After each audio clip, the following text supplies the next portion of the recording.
بسم اللہ الرحمن الرحیم۔ آج کی ویڈیو ایک ایسے کردار کے بارے میں ہے کہ جس نے واقعہ کربلا کو ظلم و بربریت کی سب سے اونچی مثال بنا دیا۔ جی ہاں، آج کی ویڈیو میں ہم بات کریں گے شمر کون تھا، وہ کیسے کمانڈر بنا میدان کربلا میں، اس کا کیا کردار تھا، واقعہ کربلا کے بعد اس نے زندگی کہاں گزاری اور پھر اس کی موت کیسے دردناک طریقے سے ہوئی۔ شمر بن ذل جوشن کی کنیت ابو سابغہ تھی۔ وہ قبیلہ حوارزن کی شاخ بنو عامر اور زباب بن کلاب کی نسل سے تھا۔ شمر کے والد کا نام شرجیل بن عوز بن عمرو تھا، لیکن اس کو ذل جوشن پکارا جاتا تھا، جس کی وجہ یہ تھی کہ وہ عربوں میں پہلا شخص تھا جس نے سب سے پہلے زرہ پہنی تھی، جو کہ اسے ایران کے بادشاہ نے دی تھی۔ شروع میں شمر شیر خدا دماد مصطفیٰ حضرت علی کے ماننے والوں میں تھا، لیکن بعد میں وہ آپ کے خلاف ہو گیا۔ شمر تابعین میں سے تھا۔ شمر ہی وہ شخص تھا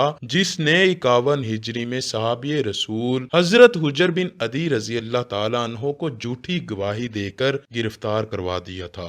60 ہجری میں حضرت مسلم بن عقیل نواسہ رسول حضرت امام حسین کے سفیر بن کر کوفہ میں گئے۔ حضرت مسلم بن عقیل کی آمد کے بعد یزید نے عبید اللہ ابن زیاد کو کوفہ کا گورنر بنا دیا، تو عبید اللہ ابن زیاد نے شمر کو، جو کہ اس وقت ایک سپاہی تھا، اس کو ایک کمانڈر بنا دیا اور حضرت مسلم بن عقیل کے حامیوں کو منتشر کرنے کی مہم پر لگا دیا۔ شمر نے کمان ملتے ہی مسلمانوں پر فتنہ انگیزی کا الزام باندھے اور ان کو سپاہیوں کی مدد سے خوف زدہ کیا، اور پھر ابن زیاد کے حکم سے ہی حضرت مسلم بن عقیل کو شہید کر دیا گیا۔ 61 ہجری محرم میں جب نواسہ رسول صلی اللہ علیہ وآلہ وسلم کربلا پہنچے، اس وقت کربلا میں کوفی فوج کا سپہ سالار عمر بن سعد تھا، جو کہ خون ریزی سے بچنے اور پرامن راہ حل کے در پہ تھا۔ ادھر کوفہ کے گورنر عبید اللہ ابن زیاد کو شمر نے جنگ کے لیے اکسایا، اور بالآخر 9 محرم 61 ہجری کو شمر 4000 سپاہیوں کا لشکر لے کر عمر بن سعد کے پاس کربلا پہنچا۔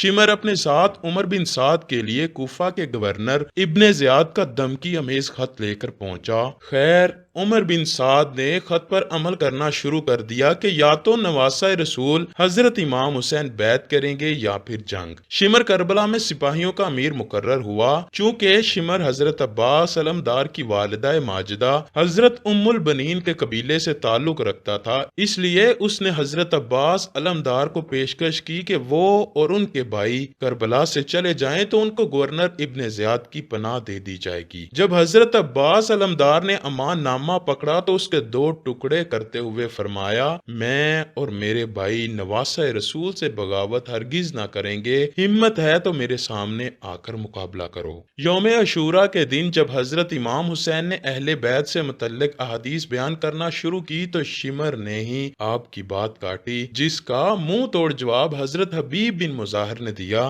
یہی وہ بدبخت تھا جس نے 9 محرم کی رات 200 سپاہیوں کے ساتھ خیموں پر حملہ کیا۔ جب حضرت امام حسین میدان میں آئے تو شمر ہی تھا جس نے فوجیوں کو حکم دیا کہ دور سے ہی یکبارگی سے تیروں کی برسات کرو، کیونکہ ہم شیر خدا کے شیر کا مقابلہ نہ کر سکیں گے۔ اکثر روایات میں آتا ہے کہ حضرت امام حسین کو شہید کرنے والا شمر ہی تھا، اور اس نے بعد میں ان کے جسد مبارک پر گھوڑے بھی دوڑائے۔ اکثر روایات میں آتا ہے کہ خولی بن یزید نواسہ رسول صلی اللہ علیہ وآلہ وسلم کا سر کاٹنے کے لیے آگے بڑھا، لیکن ہاتھ کانپ گئے۔ پھر شقی القلب بدبخت اور ذلیل انسان سنان بن انس آگے بڑھا اور انعام و کرام کی لالچ میں امام علی کا مقام سر تن سے جدا کیا۔ امام ابن اساکر نے سیدنا حضرت امام حسین سے روایت کی ہے کہ حضور صلی اللہ علیہ وآلہ وسلم نے ارشاد فرمایا، گویا کہ میں ایک سفید داغوں والے کتے کو دیکھ رہا ہوں جو میرے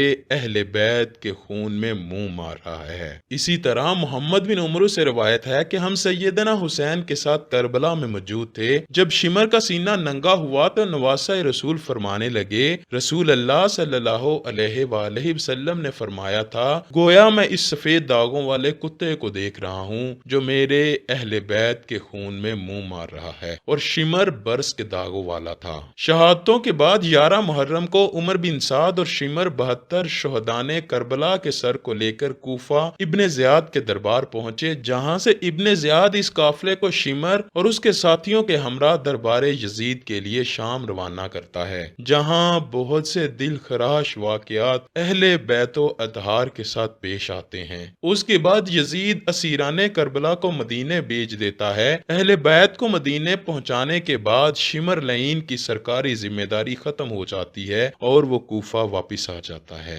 سن 66 ہجری مختار ثقفی نے قیام کیا تو شمر نے ان کے خلاف ہونے والی جنگ میں شرکت کی، لیکن مختار ثقفی نے شمر سمیت اموی امراء کو کوفہ میں ہونے والی جنگ میں شکست دی۔ مختار ثقفی نے ارادہ کیا تھا کہ وہ کربلا کی جنگ میں شریک ہر یزیدی کمانڈر کو قتل کر دے گا اور اہل بیت کے پاک گھرانے کا بدلہ لے گا۔ شکست کے بعد شمر کوفہ سے فرار ہو گیا، لیکن مختار ثقفی نے خاص طور پر اپنے غلام زربی کو ایک دستہ فوجیوں کا دے کر اس کے پیچھے بھیجا، لیکن شمر نے مختار ثقفی کے غلام اور اس دستے کو قتل کر دیا۔ پھر مختار ثقفی خود اس مہم پر نکلے اور شمر کو گھیر کر اس کو قتل کر دیا۔ اس کا سر گردن سے اتار کر کالا کر کے نیزے پر لٹکا کر پورے کوفہ میں گھمایا گیا اور اس کے دڑ کو پہلے کھولتے ہوئے تیل کی دیگ میں ڈالا گیا اور پھر کوفہ کے بازار میں جنگلی کتوں کے آگے ڈال دیا، اور پھر شمر کا سر محمد بن حنفیہ کے پاس مدینے بھجوا دیا گیا، جنہوں نے نواسہ رسول صلی اللہ